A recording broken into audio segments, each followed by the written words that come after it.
Finally, we have the finishing brush. This is a Haas finishing brush.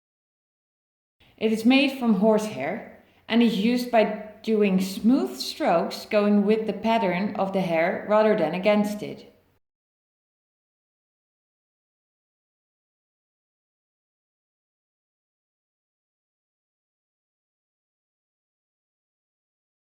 It should be used making long strokes following the hair of the horse.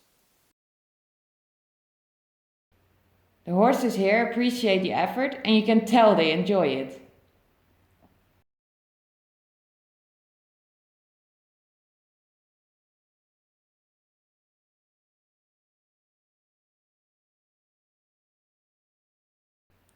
For a final pro tip, use a clean towel after you are completely done.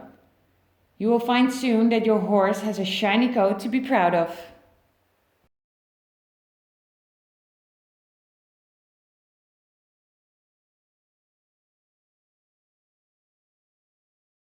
If you are interested in more videos about the basics of horse ownership and stable management, subscribe. If you have any comments or questions, please put them down here below and I'll be sure to answer. Hope to see you here again at Blue Sage Canyon.